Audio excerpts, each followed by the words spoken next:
First chapter आहे 12वी मधला. यामध्ये काय नाव आहे त्याचं? Rotational dynamics. कमीत कमी 5 मार्क आहे आणि जास्तीत जास्त 7 मार्कासाठी तो चॅप्टर तुम्हाला परीक्षेमध्ये असेल. आता यामध्ये आपण वेगवेगळ्या टर्म्स आहेत. यामध्ये पहिली टर्म आहे, त्याचे डेफिनेशन आपण पाहतोय. युनिफॉर्म सर्क्युलर मोशन, त्यालाच UCM असं म्हटलं जातं. The motion of particle with constant speed along the circumference. Speed कसा आहे? कॉन्स्टंट आहे आणि कशा भोवती आहे? सर्कम्फरन्स भोवती आहे. Of a circle is called as uniform circular motion. The motion of particle with constant speed along the circumference of circle is known as uniform circular motion. त्यानंतर आहे सेकंड डेफिनेशन आहे angular displacement. It is denoted by symbol theta. The angle through which, angle change होणार आहे कशामुळे? Radius वेक्टरच्या turn होण्यामुळे change होणार आहे. आता नीट लक्ष द्या. पहिली त्रिज्या किती आहे? OA. नवीन त्रिज्या किती आहे झाली? OB. म्हणजे रेडियस वेक्टर काय झाला? टर्न झाला. त्याच्यामुळे काय झालं? डिस्प्लेसमेंट निर्माण झालं. त्याला डिस्प्लेसमेंटला कसले डिस्प्लेसमेंट म्हणायचं? Angular displacement. The angle through which radius vector turns is called angular displacement. SI unit is radian. याचं SI unit हे radian आहे. त्यानंतर आहे angular velocity. It is denoted by symbol omega. The rate of change of angular displacement. The rate of change of angular displacement with respect to time is called as angular velocity. SI unit of angular velocity is radian per second or rad per s. s म्हणजे second. त्यानंतर समजा हा circular path आहे, particle perform uniform circular motion आहे. A या ठिकाणी particle आहे, तो जाणार आहे B या ठिकाणी, म्हणजे या डायरेक्शन मधून तो पाथ ट्रॅव्हल होतोय. त्यानंतर ओमेगा हे त्याचं काय? अँग्युलर वेलोसिटी आहे. आता रेडियस वेक्टर टर्न झाला. पहिला रेडियस आहे OA, दुसरा नवीन रेडियस काय तयार होईल? OB. म्हणजे त्रिज्या चेंज झाल्यामुळे अँगल निर्माण होतो. किती होतो? Delta theta.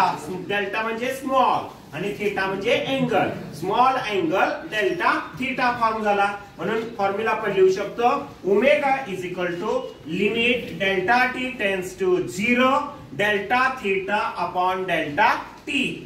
हेच आपण सिम्प्लिफाय मॅनर मध्ये लिहू शकतो सोप्या रूपामध्ये. काय? Omega is equal to D theta upon D T.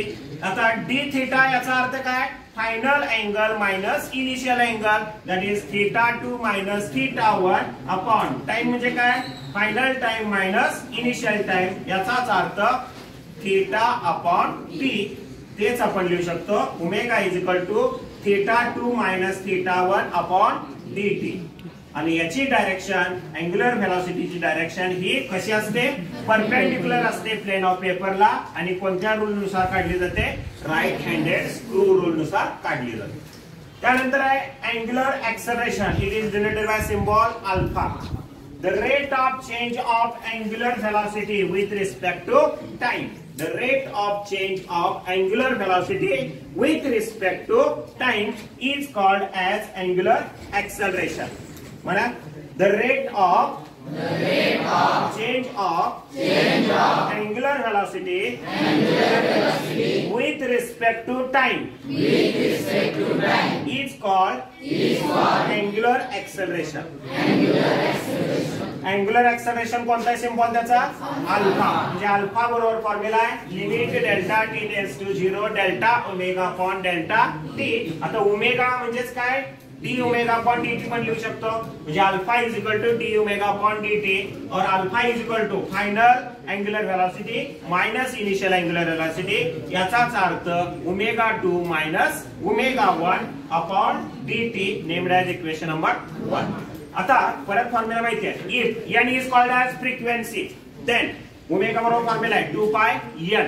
Then omega 1 is equal to 2 pi n1 आणि ओमेगा 2 इज इक्वल टू 2 पाय n2. आता दोन्ही मध्ये कॉमन किती आहे? 2 पाय कॉमन आहे. म्हणजे इथं किमती जर ठेवल्या काय मिळेल फॉर्म्युला तुम्हाला? अल्फा इज इक्वल टू 2 पाय n2 minus n1 divided by dt. and SI unit of angular acceleration is radian per second square and direction of angular acceleration is perpendicular to the plane of paper and given by right handed screw rule. This is about the definition regarding with the rotational dynamics.